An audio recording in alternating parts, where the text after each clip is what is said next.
Hello दोस्तों, आपका स्वागत है हमारे चैनल पर। अगर आप चैनल पर पहली बार नए हो तो चैनल को सब्सक्राइब कर लीजिए और बेल आइकन को ऑन कर दीजिए। उससे हमारी आने वाली वीडियो की हर नोटिफिकेशन आप तक पहुंच जाएगी।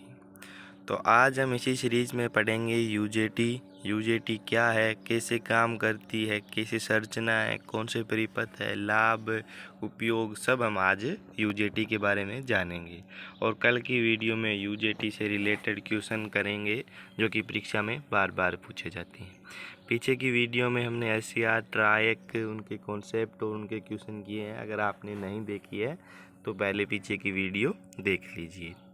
हाँ, तो आज UJT, uni junction transistor. UJT की फुल फॉर्म होती है यूनी जंक्शन ट्रांजिस्टर, जो बहुत बार एग्जाम में पूछा जाता है। और आईटीआई रिलेटेड, मतलब आईटीआई का जब एग्जाम होता है तब तो उनमें तो आता ही आता है। आगे है यूजेटी। यूजेटी एक विशेष प्रकार का तीन टर्मिनल है। तीन टर्मिनल की एक जंक्शन दो लेयर वाली युक्ति है। यानी यूजेटी के अंदर तीन तो टर्मिनल होगी, तीन टर्मिनल होगी, दो लेयर होगी तो एक जंक्शन होगा। ये लेयर और जंक्शन का कॉन्सेप्ट बहुत अच्छा होता है। जितना ज़्यादा लेयर होती है उससे एक कम जंक्शन होता है। अगर 4 लेयर है तो इसमें 3 जंक्शन होंगे, क्योंकि लेयर से ही तो जंक्शन बनते हैं। वाली युक्ति है जो मुख्य रूप से स्विचिंग युक्ति या विश्रांति दोलित्र की भांति प्रयुक्त होती है। इनका प्रयोग है जो मुख्य रूप से हम या तो स्विचिंग युक्ति में या विश्रांति दोलित्र यानी ओसिलेटर जब पढ़ेंगे तब बताएंगे और विश्रांति दोलित्र क्या है और ये भी कैसे काम करता है। तो आगे हम पढ़ेंगे यूनी जंक्शन ट्रांजिस्टर की जो संरचना है वो कैसे है। ये जो यूजेटी है इसकी संरचना है। ये तीन टर्मिनल जो अभी बताए थे आपको कि तीन टर्मिनल होते हैं, तो B1 इमीटर, B2, इनको बेस 1, बेस 2 और इमीटर बोलते हैं। ये इसकी दो लेयर हो गई, 1 2, ये दो लेयर हो गई। एक ये दो लेयर हो गई। और ये जो आपको दिख रहा है बीच में ये J1 यानी जंक्शन हो गया। तो दो लेयर है तो एक जंक्शन हो गया।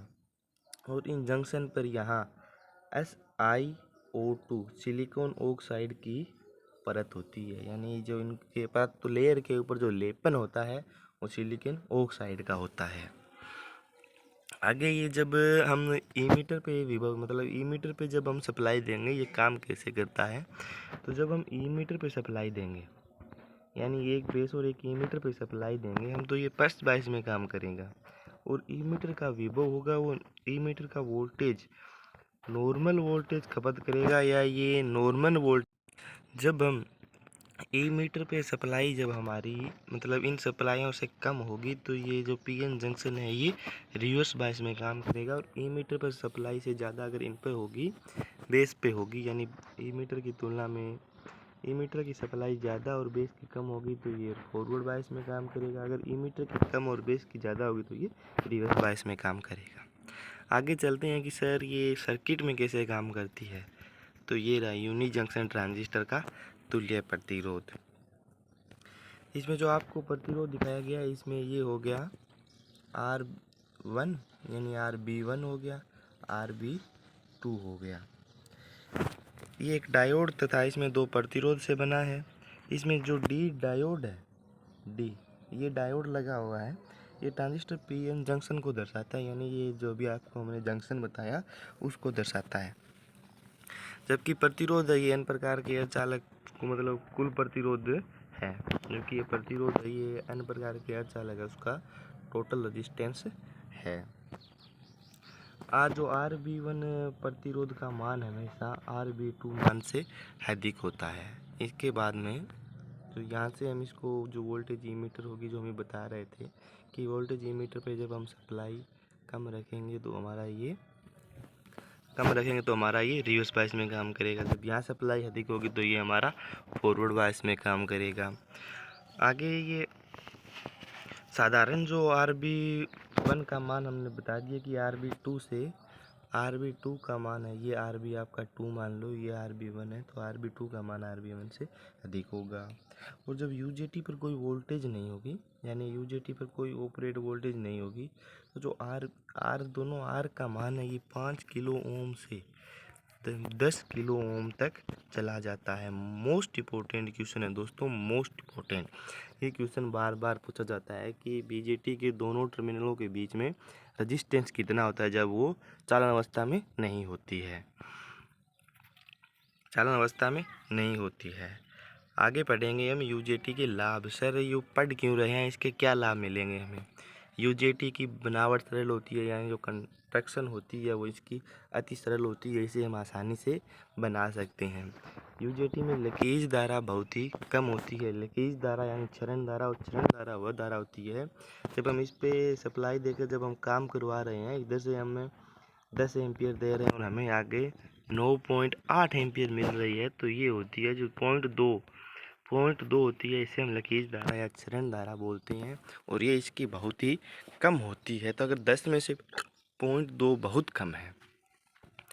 आगे है UJT की कीमत कम होती है। हाँ, ये इसका सबसे अच्छा बेनिफिट है जिसे हम परचेज कर सकते हैं। UJT की धारा क्षमता बहुत अधिक होती है, यानी धारा क्षमता यानी अगर इसका लोड बहुत अधिक होता है, अधिक लोड तक ये सहन कर सकती है। आगे सर इसके उपयोग कहाँ है, हम इसका यूज कहाँ कहाँ करते हैं? तो HCR के लिए ट्रिगर प्लस उत्पन्न करने के लिए, यानी प्लस जनरेट करने के लिए हम इसका यूज करते हैं। विश्रांति दोलित्र में, ये तो हमने स्टार्टिंग में बताया था। आगे फेज नियंत्रण में, मोटर स्पीड नियंत्रण में, टाइमर में। ये जो हमारे थायरिस्टर फैमिली और अर्धचालक कनेक्टर है, जो ये स्विच है, ये ज़्यादातर इन्हीं में होते हैं, मोटर नियंत्रण में, टाइमर में, फेज नियंत्रण में। आगे जो हम कल की वीडियो में पढ़ेंगे वो इससे रिलेटेड क्वेश्चन है जो बार बार जो परीक्षा में पूछे जा रहे हैं।